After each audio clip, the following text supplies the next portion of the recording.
માં કૌશલ્યાને કીધું કે કાલ સવારે રામ રાજા બનશે.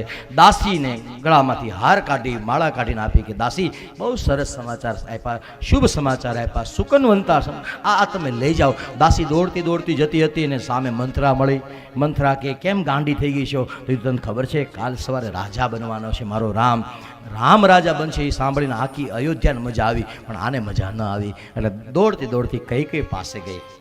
નામ મંથરા, કઈ ચેરી. મતી બગડી અને મતી બગડેલી મંથરા કઈ પાસે જઈ અને કઈની પાસે ઊભી રહી. કઈ જોઈ મંથરાને કીધું કઈ મંથરાને કહે આ મોઢું કેમ એટલું બધું ઉદાસ, કેમ ઉતરી ગયું, કાંઈ લૂંટાઈ ગયું? તો કીધું કાંઈ લૂંટાઈ નથી ગયું, પણ રામ રાજા બનવાના છે. ઓહો કઈ કહે છે મારો રામ રાજા બનવાનો છે? મંથરા કે રામ રાજા બનવાનો? તારો રામ નથી, તારો તો ભરત છે. બુદ્ધિ છે તારા છોકરાનું શું થાય કાલ સવારે? તારો દીકરો રાજા નહીં બને તો તારા દીકરાની વહુને સીતાની સેવા કરવી પડશે. આ તારા ધણીનું, આ રામનું, આ કૌશલ્યાનું કપટ છે. એ બધાએ કપટ ષડયંત્ર કર્યું છે. એ ષડયંત્ર કર્યું ને એટલું જ્યાં બોલીને ત્યાં રામચરિત માનસ કહે મંથરાને કઈ એક તમાશો મારી દીધો, ખબરદાર જો મારા ધણીને ગાળ દીધી છે. પછી ડોંગ કરતી રડવા માંડીને બહુ રડતી હતી. એટલે કઈને દયા આવીને કઈ માથે હાથ ફેરવો કે રડમાં હું તને ક્યાં બીજું કંઈ કહું છું. રામ રાજા બને કે ભરત? મારી તો બે આંખ સરખી છે. કીધું ઈ વાંધો નથી, પણ તું વિચાર, તારું હિત કરવા તારી ભેગી આવીશું. માં કઈ મારે તો રામ રાજા બને તો દાસી રહેવાનું છે ને કઈ ભરત રાજા બનશે ને તો મારે કઈ મહારાણી નથી થવાનું. પણ તને સમજાય છે આટલી બધી હું ઉતાવળ છે? કાલ સવારના પોરમાં રામ રાજા બની જાય. ભરતજી મોહાળમાં ગયા છે, શત્રુઘ્ન મહારાજ હાજર નથી. આટલી બધી ઉતાવળે મુહૂર્ત લેવાની આ જાણી જોઈને કરેલી વસ્તુ છે. કુસંગથી દૂર રહ્યો ને એ પહેલી વખત જ્યારે તમે ખરાબ વાત સાંભળો ને આઘા વ્યા જાઓ ને તો પછી વાંધો ના આવે, નહીતર પછી તમારી ટેવ પડી જાય, નહીતર એ તમારી કુટેવ પડી જાય. એટલે કઈને બહુ આમ પાથીએ એવી વાતો કરીને ભોળવી. પણ કઈ કીધું હવે શું કરી શકું હું? ત્યારે કઈને મંથરાએ યાદ કરાવ્યું કે તારા વચન બે લેણા છે તો માગી લે.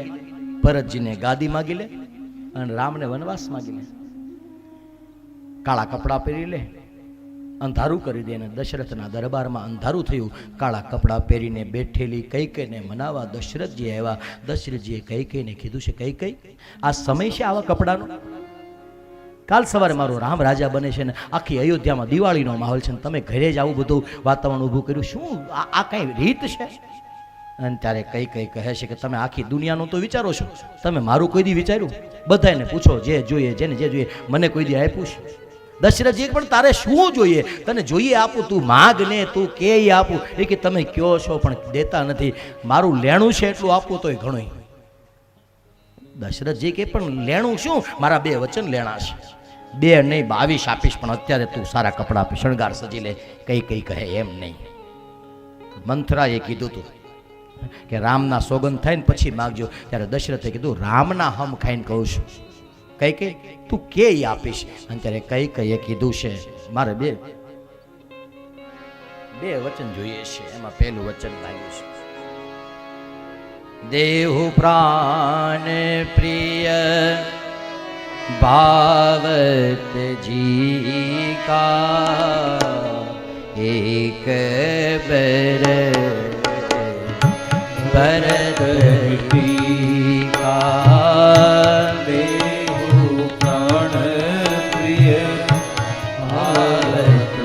એક વરદાન આપો દશરથજી.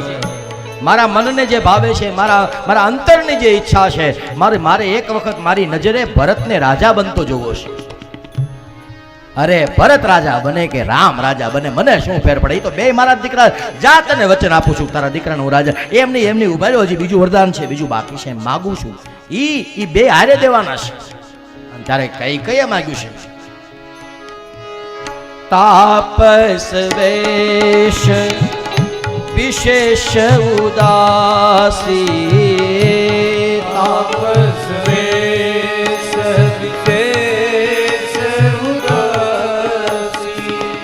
જબ દહ वर्ष राम वनवासी देहु प्राण प्रिय भावत जी का एक बार भरत ही का देहु તમે મને પ્રાણ કરતા વાલા છો દશરથજી, પણ મારા અંતરની એક ઈચ્છા છે કે મારો દીકરો રાજા બને. મારો દીકરો રાજા બને એ તો મારા અંતરની ઈચ્છા છે, પણ બીજી એક ઈચ્છા છે દશરથજી કે તાપસ વેશ, તપસ્વીનો વેશ લઈને મારો રામ 14 વર્ષ સુધી વનવાસમાં રહી. દશરથજીએ કીધું પહેલું વરદાન તો તને આપવામાં મને જરીકે વાંધો નથી, પણ બીજું વરદાન કઈ તું નથી માંગી રહી તો મારો કાળ આ બીજું વરદાન માંગે છે. નક્કી મારો કાળ આવ્યો છે, મારા ખરાબ દિવસોની શરૂઆત થવાની છે. આ અયોધ્યાની અંદર અંધારું થવાનું હોય ને તો જ તને આ બુદ્ધિ હુજવે. કઈ આ તારા શબ્દો નથી. કઈ મને ખબર છે તું રામને કૌશલ્યા કરતા વધારે પ્રેમ કરવા વાળી છો, તું રામને મારી કરતા વધારે પ્રેમ કરવા વાળી, પણ આ વિધિ સબ વિધિ પ્રતિકૂળ બની છે એટલે મને પાકો ભરોસો છે કે હવે મારું પતન થવાનું છે.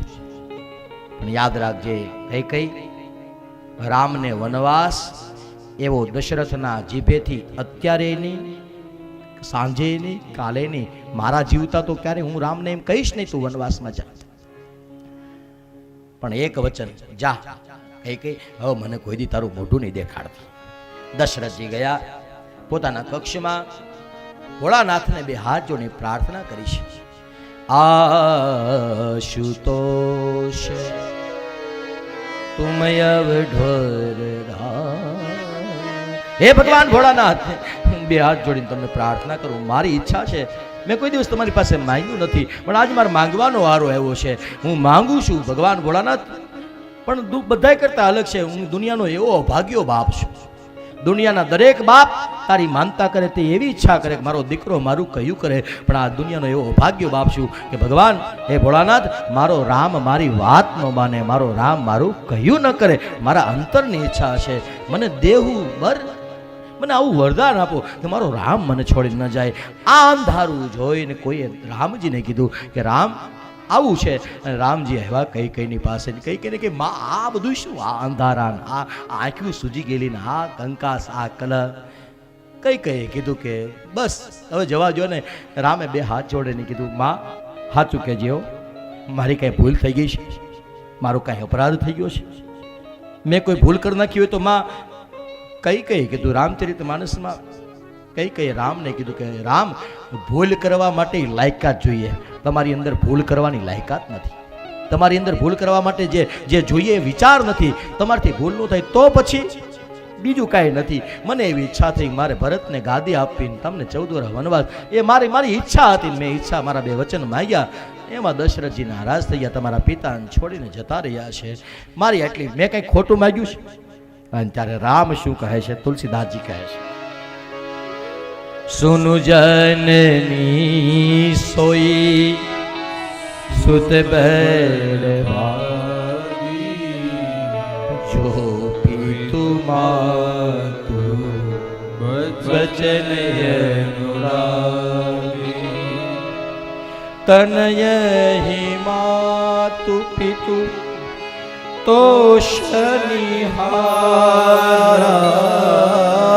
તનય માતુ પિતુ તોષનિહારા, દુર્લભ જનની સકલ સંસારા, સુન જની સોઈ સુત બરભાગી, જો પિતુ માતુ વચન. રામ કહે છે, તુલસીદાસજી કે રામની આંખમાં સજળ નયન. કૃષ્ણ રેડાવો એવા પ્રસંગો બહુ છે, પણ રામ સજળ થયા હોય એવા બહુ પ્રસંગો છે.